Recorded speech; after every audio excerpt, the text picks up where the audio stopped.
नमस्कार दोस्तों। इस वीडियो में हम बात करने वाले हैं सुरेंद्र मोहन पाठक साहब की एक और सस्पेंस मर्डर मिस्ट्री नॉवल के बारे में, और इस नॉवल का नाम है स्टार नाइट क्लब।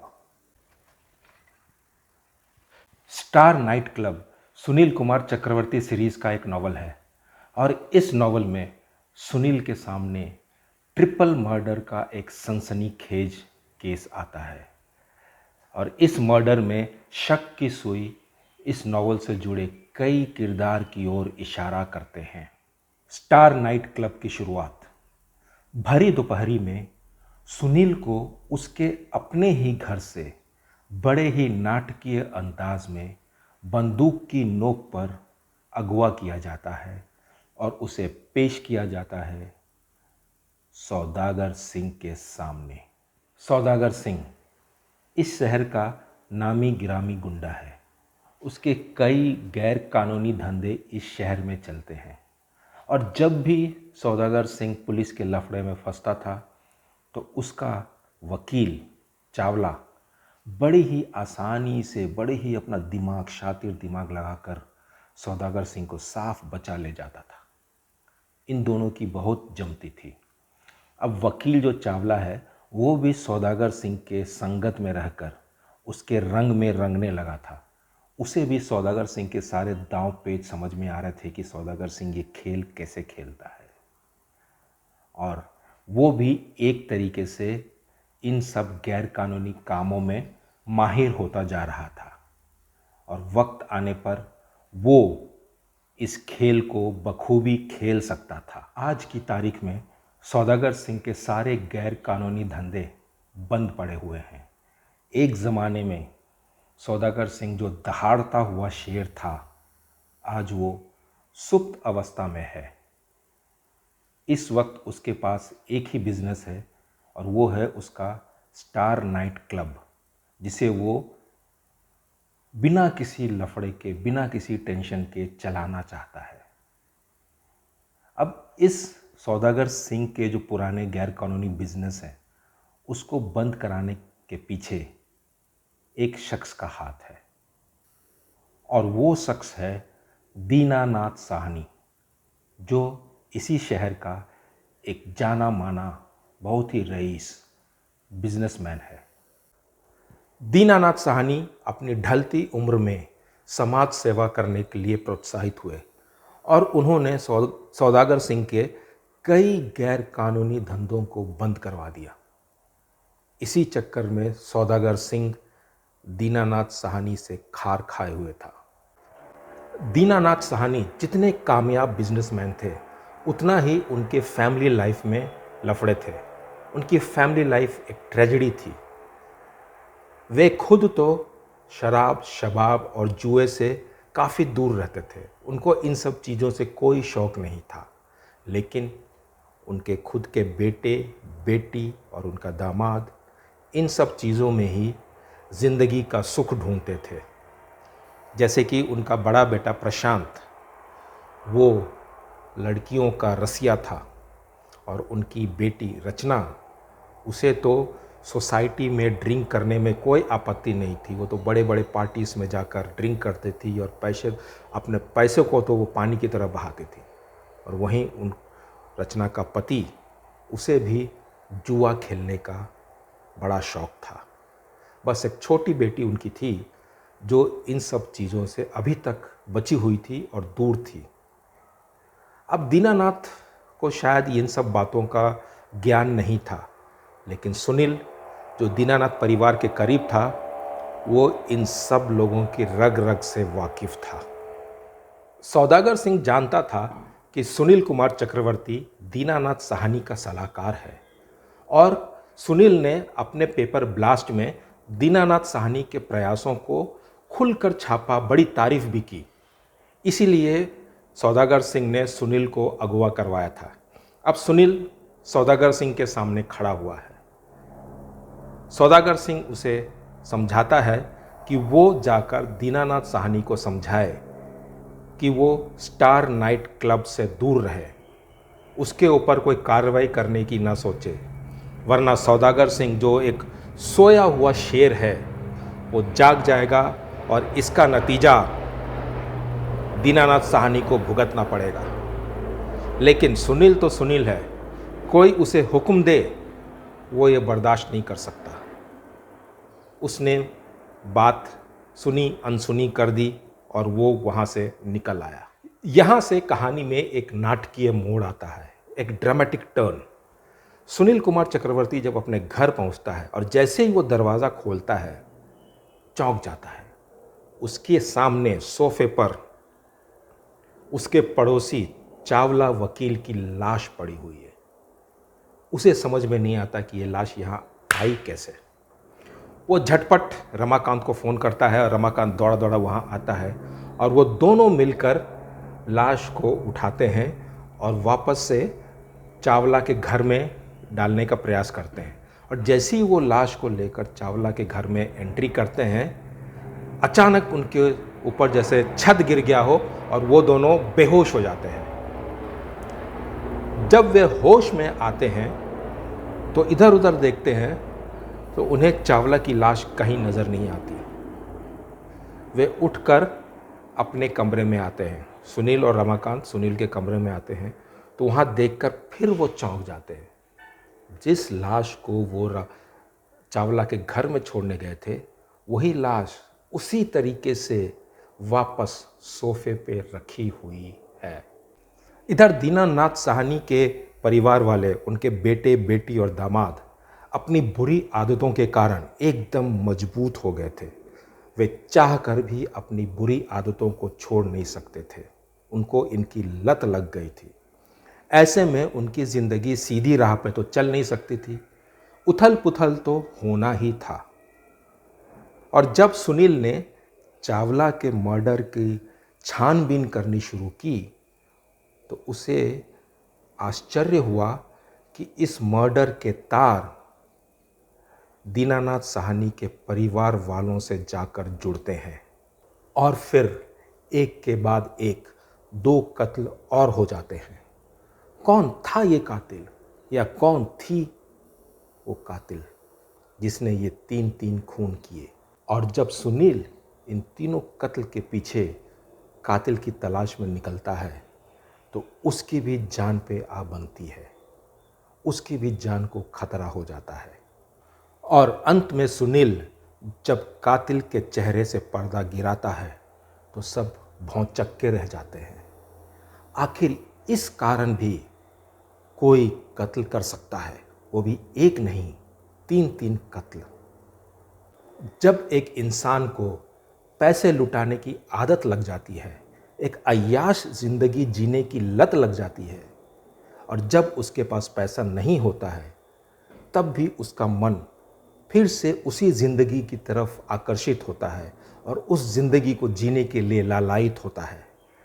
ऐसे में मन, उसका जो मन है, कोई ना कोई तरकीब निकाल ही लेता है ताकि फिर से वो पैसा आना शुरू हो जाए और फिर से वो उसी ज़िंदगी में लौट जाए जहाँ पर वो पैसे उड़ाता था और अय्याशी करता था। इस कहानी में एक किरदार ऐसा भी है जो इस आदत से ग्रसित है। शायद इसे ही कहते हैं आदत से मजबूर नहीं, आदत से मजबूत होना। इस कहानी के ज़रिए एक सीख तो मिलती है और वो है संगत का असर। जी हाँ, संगत का असर कितना खतरनाक और कितना फ़ायदेमंद हो सकता है वो इस कहानी में मुझे समझ में आया। इस कहानी में संगत का असर कितना बुरा हो सकता है वो समझ में आता है। जैसे अपना इस वकील चावला को ही ले लीजिए, वो सौदागर सिंह का वकील था। अब सौदागर सिंह जो है गैर कानूनी काम करता था और जब भी पुलिस के चक्कर में फंसता था तो चावला उसे बचाता था। अब इसी प्रोसेस में, इसी बचाने के चक्कर में चावला को सौदागर सिंह के काम करने का तरीका समझ में आने लगा। उसके मॉडस ऑपरेंडी को वो समझ गया। उसे ये समझ में आने लगा कि कैसे एक झटके में ही लाखों रुपए कमाए जा सकता है गैर कानूनी तरीके से, कैसे ये खेल खेला जाता है। और वो सौदागर सिंह के संगत में रहकर अपना ईमान धर्म बेचकर वो भी एक करप्ट वकील बन गया था। इस पूरे प्रकरण को हम अब सुनील कुमार चक्रवर्ती के नज़रिए से देखते हैं, यानी कि एक खोजी पत्रकार के पॉइंट ऑफ व्यू से। इस नॉवल में 3 मर्डर होते हैं। पहला मर्डर होता है वकील चावला का, दूसरा मर्डर होता है चावला की ही गर्लफ्रेंड का, और तीसरा मर्डर होता है एक ऐसे शख्स का जो दीनानाथ साहनी के परिवार से जुड़ा हुआ था, उनका एक तरह से कंसल्टेंट था। अब कत्ल जिसने भी किया है वो या तो सौदागर सिंह हो सकता है या दीनानाथ साहनी से जुड़े परिवार का कोई सदस्य हो सकता है। तो सवाल ये उठता है कि सौदागर सिंह जो है वो अपने ही वकील चावला का खून क्यों करेगा, क्योंकि वो तो उसे काफ़ी मदद कर रहा था। उसको जब भी वो जेल जाता था तो वो उसे छुड़ाने में मदद करता था। क्यों कर रहा है? तो इसका जवाब हो सकता है कि अभी सौदागर सिंह जो है थोड़ा शरीफ बन गया था, शराफत की राह पे चलने लगा था, और उससे चावला को इतना अधिक फ़ायदा नहीं हो रहा था। उसको जो आदत पड़ गई थी मोटी रकम कमाने की, वो कहीं ना कहीं वो बंद हो गई थी, क्योंकि अब सौदागर सिंह शराफत की राह पे चल रहा था। तो हो सकता है कि इस चक्कर में वो कुछ गलत काम कर रहा हो, शायद सौदागर सिंह को ही ब्लैकमेल कर रहा हो, क्योंकि वो तो सीख चुका था कि ये सब गैर कानूनी काम कैसे किए जाते हैं। तो क्या इस कारण सौदागर सिंह ने अपने ही वकील का खून कर दिया? तो अगर उसने उसका खून किया है तो उसकी गर्लफ्रेंड का खून भी क्या उसी ने किया है? चांसेस है, हो सकता है, क्योंकि हो सकता है चावला ने कुछ ऐसी राज की बातें उसकी गर्लफ्रेंड को बता दी हों जिससे सौदागर सिंह को खतरा हो सकता है आगे चल के। तो ये एक ऑप्शन है। बट ये तीसरा जो कत्ल हुआ, जो दीन दयाल साहनी के परिवार का एक जुड़ा हुआ सदस्य था, मीन्स एक उसका बिजनेस कंसल्टेंट था, तो उसका खून सौदागर सिंह क्यों करेगा? क्या उसका भी इस खून से कनेक्शन है कोई? क्या तीनों खून एक ही इंसान ने किया है? सुनील के सामने ये पूरा एक सिनेरियो तैयार होके आया। अब सुनील जो है एक बहुत ही तेज़ दिमाग का, इतने सारे केसेस उसने सॉल्व किए हैं, तो उसका तेज़ दिमाग तो वैसे ही दौड़ता है, और कुछ चीज़ें उसके सामने होती हैं जो उसे पता होती हैं या पता चलती हैं, और कुछ चीज़ें हैं वो जो दोनों को जोड़कर एक कंक्लूजन निकालता है, एक हाइपोथेसिस बनाता है, और उसके ज़रिए वो केस को सॉल्व करने की कोशिश करता है। कभी कभी वो जो स्टेटमेंट बनाता है या जो कहानी वो गढ़ता है, अक्सर वो सही बैठ जाती है, और कभी कभी उसमें शायद कुछ प्रॉब्लम्स आती हैं, तो वो उसको ठीक करके पूरे केस को एक सिंपल तरीके से प्रस्तुत करने में कामयाब हो जाता है। अब वक्त आ गया है इस पूरे केस से पर्दा हटाने का, कातिल को सामने प्रस्तुत करने का। तो कौन है इन तीनों कत्ल के पीछे? कौन है जो जिसने ये कत्ल करवाया या किया? तो अंत में जो, इस नॉवल के अंत में जो पता चलता है, उससे सब चौंक जाते हैं, क्योंकि कातिल कोई और नहीं, दीनानाथ साहनी की अपनी सुपुत्री रचना थी। अब रचना ने ये कत्ल क्यों किया? क्यों उसने 3 लोगों की हत्या की? तो जैसे मैंने शुरू में बताया था कि रचना जो है उसको अय्याशी की आदत लग गई थी। वो बड़े बड़े सोसाइटी में जाके ड्रिंक्स करना उसके लिए नॉर्मल बात थी, पैसे उड़ाना उसके लिए बहुत नॉर्मल बात थी, और वही हाल उसके हस्बैंड का भी था। तो रचना जब विदेश में रहती थी तो यहाँ से दीनानाथ साहनी उसे पैसा भेजते थे, तो वहाँ वो पैसे खूब उड़ाया उसने। अब जब इनको पता चला कि ये कुछ ठीक नहीं हो रहा है, तो उन्होंने रचना को और उसके पति को यहाँ बुला लिया। अब यहाँ आने के बाद भी उसकी आदतें तो बदली नहीं, आदत से मजबूत हो गई थी, देश बदलने से आदत तो बदलती नहीं है। तो यहाँ पे भी उसने वही चक्कर चलाना शुरू किया, वही उसने खर्चे करने शुरू किए, अय्याशी करना शुरू किया। अब जब उसका जो है इनकम को रोक लगा दिया गया, तब वो छटपटाने लगी कि क्या करूँ मैं, कैसे वापस मैं उस ज़िंदगी में जाऊँ, कैसे मैं वापस वही ज़िंदगी जीना शुरू करूँ। तो उसने एक जुगाड़ लगाया, और किसी तरीके से उसने सौदागर सिंह से कांटेक्ट किया, या उसका सौदागर सिंह के साथ मिलन हुआ, बातचीत हुई, और सौदागर सिंह ने अपना प्लान बताया कि वो एक नाइट क्लब स्टार्ट करना चाहता है, और इसने रचना ने बोला कि ठीक है, मैं तुम्हारे क्लब में साइलेंट पार्टनर बनूंगी, मैं तुम्हारे क्लब में पैसा लगाऊंगी और उसके बदले में जो भी प्रॉफिट होगा वो तुम मुझे हर महीने देते जाओगे।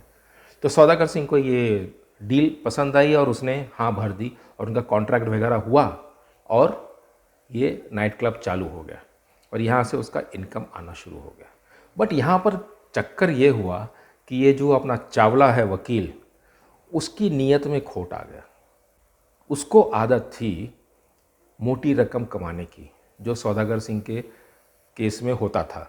बट यहाँ जब उसको नहीं मिल रहा था तो उसने सौदागर सिंह से जो सीखा था, जो कैसे लोगों को ठग कर, कैसे लोगों का इस्तेमाल करके एक मोटी रकम कमाया जाए, और इसके लिए उसने ब्लैकमेल का ज़रिया सेलेक्ट किया और वो ब्लैकमेल करने लगा, रचना को ब्लैकमेल करने लगा।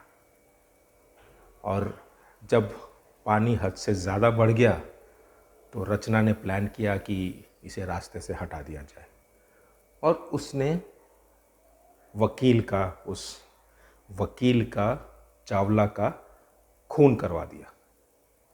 अब उसके बाद उसकी जो गर्लफ्रेंड थी, जब उसके बारे में पता चला तो यहाँ उसको डाउट होने लगा कि कहीं ऐसा तो नहीं कि इस वकील ने जोश में आके अपनी गर्लफ्रेंड से भी कुछ बातें शेयर कर दी हों, अब उसकी गर्लफ्रेंड भी इसकी राजदार बन गई हो। तो ऐसा नहीं कि आगे चल के वो गर्लफ्रेंड कुछ नया लफड़ा सामने ले आए। तो उसे भी इसी चीज़ से बाहर निकलने के लिए उसे भी रास्ते से हटा दिया गया।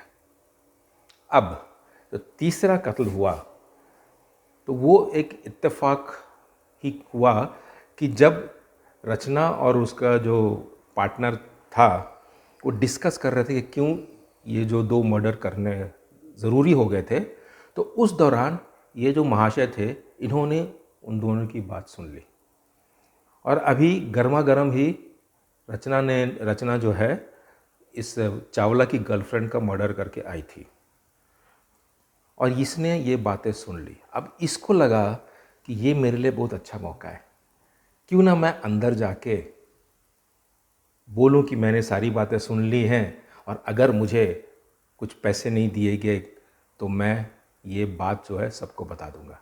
तो उसने भी ये ब्लैकमेल करने का प्लान बनाया और उसी दौरान वो अंदर घुस गया और उसने कन्फ्रंट किया रचना से।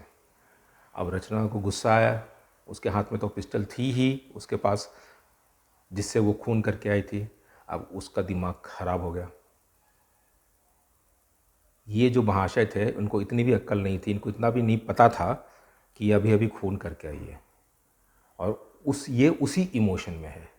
और जब एक आदमी एक खून कर देता है तो फिर दूसरा भी खून करे तो अगर पकड़ा भी जाएगा तो सज़ा तो एक ही होनी है, जो भी होनी है।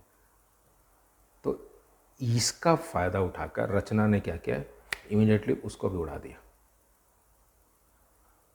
तो ये तीनों मर्डर जो है रचना ने, या तो रचना जुड़ी हुई थी या उसने खुद किया था।